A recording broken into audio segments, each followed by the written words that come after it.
एक एक पग बढ़ाना कितना महत्वपूर्ण होता है, सभी लोगों को इस बात को समझ लेना चाहिए।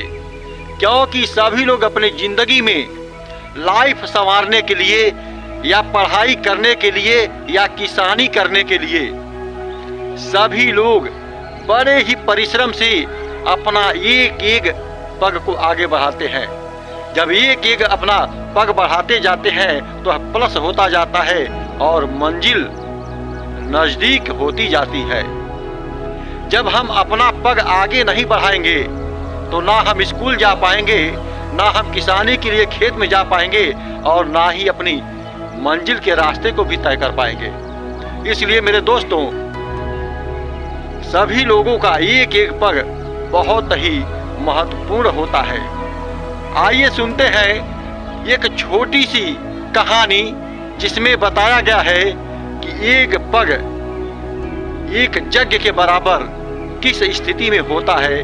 आइए उसी के बारे में आज हम श्रवण करते हैं तो आप लोगों को पता चलेगा कि एक पग का चलना कितना महत्वपूर्ण होता है, एक एक पग का कितना महात्म्य होता है।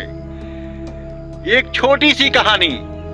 एक गांव में एक महात्मा आए थे और गांव के बाहर बगीचे में अपना आसन जमाकर भगवान का प्रार्थना, विनय, सुमिरन, भजन करने लगे। जब गांव वालों को पता चला कि हमारे गांव के बगीचे में एक महापुरुष आए हैं तो एक एक करके गांव वालों ने महापुरुष के करीब आए और उनका दर्शन करके अपना भाग्य जगाने लगे और महात्मा जी से प्रार्थना करने लगे कि हमारे पास यह परेशानी है, हमारे पास वह परेशानी है, प्रभु परेशानी को दूर कर दीजिए। तो बोले ठीक है, भगवान का भजन सुमिरन करते रहिए और आपकी परेशानी दूर होती रहेगी। अब महात्मा जी से गांव वालों को लगाव हो गया और महात्मा जी से कहने लगे कि प्रभु आज हम आपके लिए खाना लेकर के आएंगे। महात्मा जी कुछ ना बोले। जब वह व्यक्ति खाना लेकर महात्मा के पास पहुंचे तो महात्मा जी ने सवाल किया कि बोलो बेटा, जीवन में यज्ञ किए हो? तो व्यक्ति बोलता कि नहीं महात्मन, मैं यज्ञ नहीं किया हूँ। तो महात्मा जी बोले जब तुम जीवन में कोई यज्ञ नहीं किए हो तो मैं आपके हाथ से भोजन ग्रहण नहीं कर सकता। वह व्यक्ति भोजन वापस लेकर के चला आया। पूरे गांव में शोर हो गया कि गांव के बगीचे में एक संत आए हैं और उनका सवाल है कि जिन्होंने अपने जीवन में यज्ञ किया हो उन्हीं के हाथ से भोजन वह ग्रहण करेंगे। अब एक एक करके सभी लोग भोजन लेकर के जाने लगे और महात्मा ने यही सवाल किया करते थे कि आपने यज्ञ किया है? तो सभी व्यक्ति बोलने लगे कि नहीं, मैं यज्ञ नहीं किया हूँ। और महात्मा भूखे रह जाते थे लेकिन भोजन ग्रहण नहीं करते थे। काफी समय बीत गया। उसके बाद एक आदमी बहुत ही भाव से भोजन बनवा करके महात्मा जी के पास लेकर के जाने लगा। तो सभी गांव वालों ने कहा क्या तुमने यज्ञ किया है? तो बोला कि नहीं। तो बोले कि महात्मा जी तुम्हारे हाथ से भोजन ग्रहण नहीं करेंगे क्योंकि सभी लोगों का दिया गया भोजन वह इनकार कर चुके हैं, तो तुम्हारा कैसे खाएंगे? तो बोला हमें अपने आप पर विश्वास है, हमें भगवान पर विश्वास है, वह हमारा हाथ का भोजन ग्रहण करेंगे। तो गांव वाले बोले ले जा करके देख लो।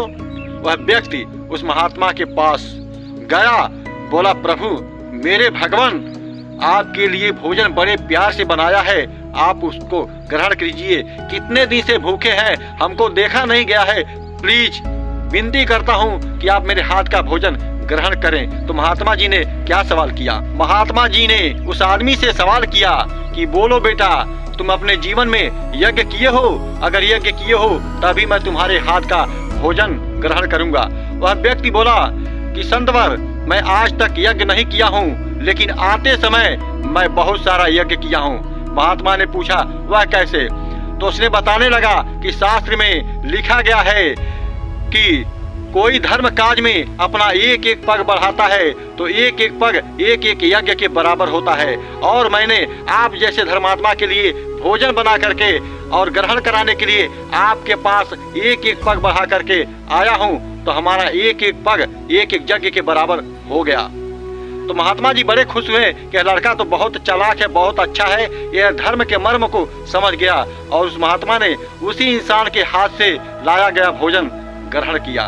तो आप लोग इस वीडियो से समझ गए होंगे कि अपना एक एक पग कितना महत्व रखता है, धर्म काज के लिए भी और किसानी करने के लिए भी और स्कूली विद्या में जाते हुए भी आपका एक एक पग बहुत ही मूल्यवान है। अगर आप अपना एक पग स्कूल की तरफ, किसानी की तरफ और धर्म की तरफ आप नहीं बढ़ा पाएंगे तो आपका जीवन स्वर्ग नहीं नरक बन सकता है। इसलिए अपने अमूल्य पग को धर्म की ओर, किसानी की ओर, विद्यालय की ओर अवश्य बढ़ाएं, जीवन सार्थक हो जाएगा।